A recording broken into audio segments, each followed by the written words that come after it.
Hello, hello, hello, Kincaid viewers, and how have you been?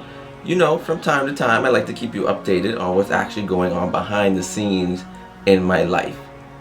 And, well, I have to tell you, I finally left my retail job. Yes, that's right, guys. For those of you who know me, who I talk to just about every day, know that I've been working in retail for basically 6.5 years. But it's been a long time coming and I just finally made the decision. But before I get into this entire vlog post, I just want to give a shout out to my good sis, Sharice Major of SheSoMajor.com, because her written post on her blog back in 2018 of when she left her job actually inspired me to do this vlog. First of all, if you think I'm going to tell you the name of the company that I worked for, that's not going to happen. Just know that it is one of the world's largest fast fashion retailers. And that's all I'll say. And with saying that, you probably want to know why. The big why. Why did I leave my retail job? Well, I want to make this clear. The purpose of this vlog is not to bash the company I worked for or to bash the people that I worked with. Once again, the purpose of this vlog is not to bash the company that I worked for or the people that I worked with. So in doing that, we are going to focus more on my personal reasons. I'll still be transparent with you. So let's start off. The main reason is I felt stuck.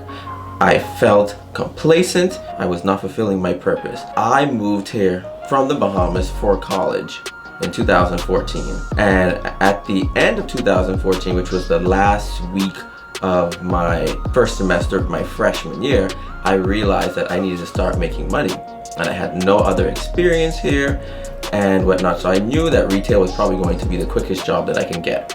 And it sort of ended up happening that way. I went on Fifth Avenue, walked into one of the stores, went to the men's department, asked the manager, "Are you looking to hire?" Went there with the resume. Got a call back the next day, went in for the interview the day after that, and then the day after that, I was hired. Just like that. The reason why I needed to make money is because, you know, I was here on my own. I was 25 years old when I started college. I went to school for global marketing management, although that was not my true passion. Those of you who follow me on social media know I'm more into the journalism, entertainment realm of things and other social justice and whatnot. And retail just was not that for me. What retail was for me, it made me feel comfortable because I got to know everyone. You know, you earn your bones and then you sort of get away with a few things. You sort of have flexibility.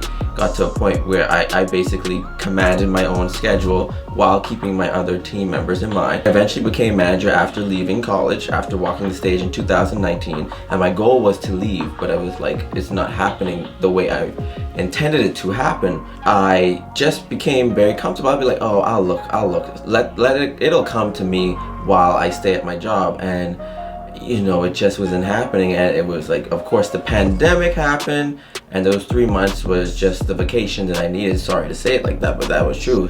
But went back and was like, okay, I can do this again. And you know, it's the pandemic, nobody's hiring, although there were other people getting promotions and whatnot. Anyways, long story short, I just was very comfortable because I had bills to pay now. I had to pay back student loans. And so it got to the point where it's like, I just can't afford to leave. I have to make sure that my bills are maintained, that I'm able to pay rent and whatnot. So that's all there is, feeling stuck.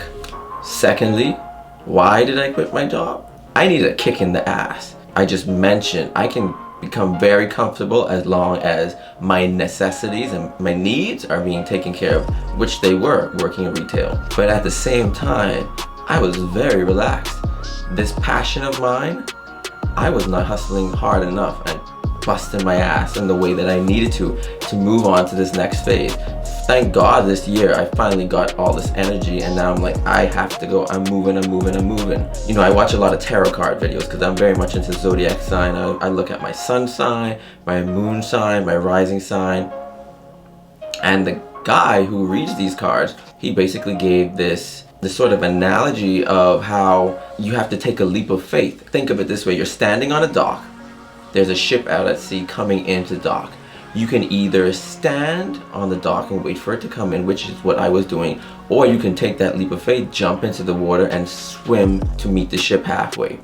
And honey baby, that is exactly what I have done. My third reason for why I left retail, retail is fucking exhausting. And I was able to handle it, but back in 2019, the beginning, I'm 32 years old now. Well, thank you. Yes, but I'm 32 years old, and the truth is, what looks good on the outside isn't necessarily the case on the inside. Because I stand up all day, constantly moving, my knees started to hurt, my ankles started to feel like it's been sprained. And as of late, and I've always agreed with this, I've been told that, and people have experienced this, that when you're in a job or doing something that you shouldn't be doing, your body will start to tell you. And honestly, I get headaches, my knees hurt, and my ankle, which has been hurting for like the past couple of weeks, it's very minor, but it's enough of an ache to let me know that, okay, something's wrong. So yeah, retail is exhausting. I tell you the truth, within the last month, on my days off, I would get out of bed sometimes after 1 or 2 o'clock, sleeping on and off, because I am just that exhausted. And with New York City reopening, it is just constant chaos in the stores. It wasn't like the months before where I had room to, settle down, be a little bit more relaxed. It is constant, and it is draining. And why am I giving all my energy to do something that doesn't make me happy? My fourth reason for leaving, personalities. And like I said, I'm not here to bash anyone that I've worked with, nor the company. But when I say personalities, I mean internal and external. Now, internal are the people you work with, obviously. And we all are strong personalities. We all clash, we get along. It's a balancing act, and you clash, you get over it. So that's not my main concern. Externally, I've experienced some customers, and I wasn't going to talk about this, but I think my most traumatic experience was when a customer spit in my face. What? You said what? That's right, a customer spit in my face. This happened around Thanksgiving week 2018, and the store was closed. There was a customer who came with some things and just basically, wanted a bag. We're not supposed to give out the bags. Anyways, had him waiting, it was cold. I honestly was just following my manager's orders, but not this customer. When I told him this, he thought I was just being nasty to him because I had a very stoic face. The day was long, busy, I was ready to go home. So when I told him no, he was like, "You think this is funny?" Yeah? And then he went, so he didn't go like pumpkin and New York. He went, so it was like a mist of spit in my face. And honestly, I'm not a confrontational person in that way. I'm not about, you can catch these hands, that's not my life. So the first thing that happened was I was in shock. I didn't move, and then he jolted after he did it to me. That was the bad part about it. So it was like, while I'm like, did that just happen? Yeah, it just happened. And honestly, at that point you would think, why didn't you quit? Why didn't you beat his ass? I don't let anybody get my energy. Like, you could throw something at me, and I'll be like, as long as it doesn't hit me, I'll be like, okay. And you might think I'm a punk because of it, but that's just who I am. And, I decided, I went home, finished up my shift. I came back the next day as if nothing happened. And being in the middle of a semester, I didn't want that extra stress of having to find a new job. So I pulled up my big boy jockeys, my socks, and went back to work the next day. And that next day is when it really hit me. Like, the after effect really affected me mentally, and I was just so angry. It was eventually dealt with. I had the right conversations with the right people, and it made me feel a lot better. But that was definitely one of the experiences. So to say that putting up with shit at a place where you didn't really want to be with in the first place, all the more reason for you wanting to quit. Lastly, number 5, I would have to say, financially, it wasn't just making any sense to me. It just was not. I said previously that it was taking care of all my necessities, making sure that my bills were paid, but at the same time, I literally was living paycheck to paycheck. Here I am with a college degree. And yes, a bachelor's degree in this world isn't much, but still, I put myself through college and a whole lot of student debt for what? To be living paycheck to paycheck? Did not make any sense. Now, I can see myself putting myself through that sort of financial stress if I was doing something that I absolutely love. I wake up every day and I'm like, oh my gosh, I can't wait to do this, and this is going to eventually take me to a higher level.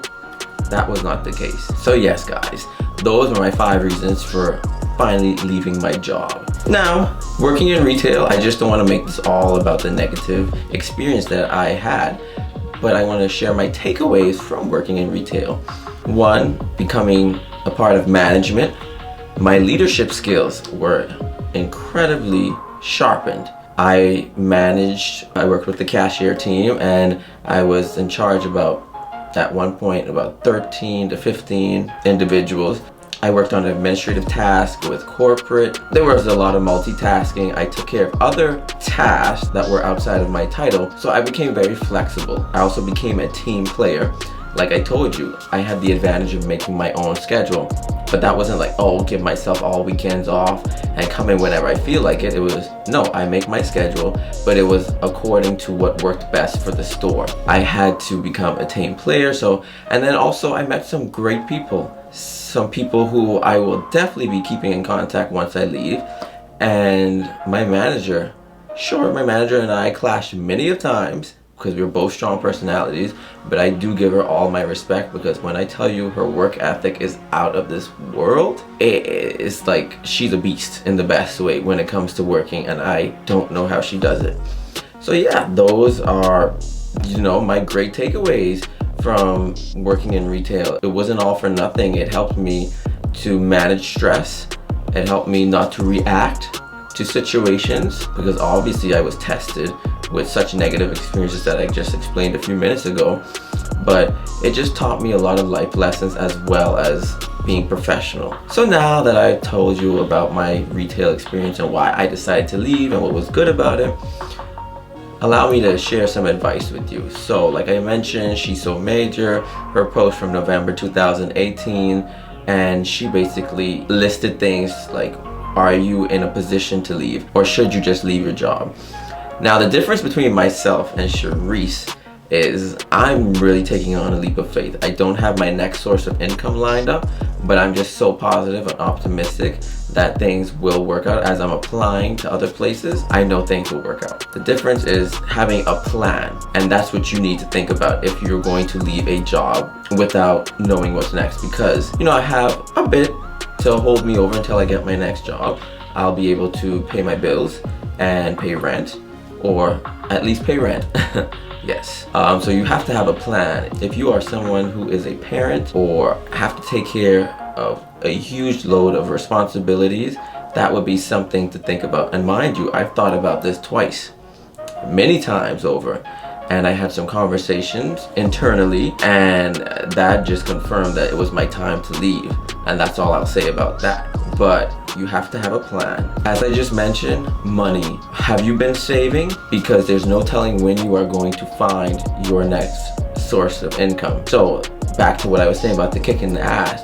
Me knowing that makes me drive harder moving into my next phase. So thinking about it, I'm probably going to be without job for a couple of weeks. And I'm like, I never thought I could do that here in New York City, but I'm doing it. Also, support. That is so important. Having the support of your close loved ones. Now, I was honestly second guessing whether or not I should leave until I actually do find something. But after speaking and explaining the true full story with my loved ones, I had all the support in the world. I was actually overwhelmed and actually surprised by the reaction, the positive reaction that I received from this decision. There was no, oh, what is wrong with you? Why in the world would you do something like that? And I was just pleasantly surprised. And then lastly, advice, never burn a bridge. I don't care how upset the company makes you. And that is exactly what I'm doing. And if you really pay close attention to this video, you probably can get a hint that it wasn't all just external factors that made me want to leave. There was absolutely some things that went on internally that made me unhappy, but I'm not here to burn a bridge. I'm not here to erase years, potential recommendations.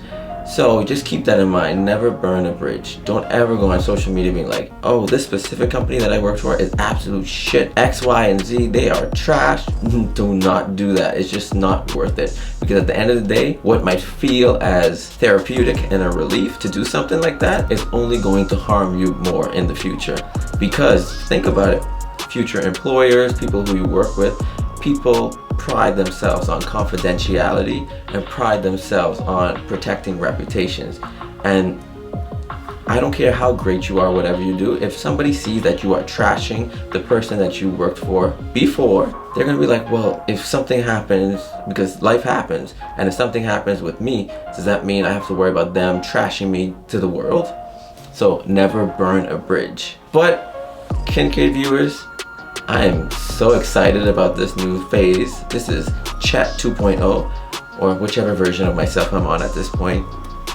Honestly, I'm a little scared because I've never done this. I'm very Bahamian. There are two models that I was raised on. You gotta kiss ass before you can kick ass, and don't leave scene for unforeseen. I would never have thought that I would do something like this. I've never left someplace without knowing the exact next place that I'm going to. So this is different for me, and it's a huge leap of faith. But if you have made it to the end, Kincaid viewers, I just want to thank you so much for listening to me. This is something else for me, but I am so looking forward to what the future has in store for me. So until next time, Kincaid viewers, thank you for watching. Go follow me on Instagram and connect with me. And have a great day. Take care.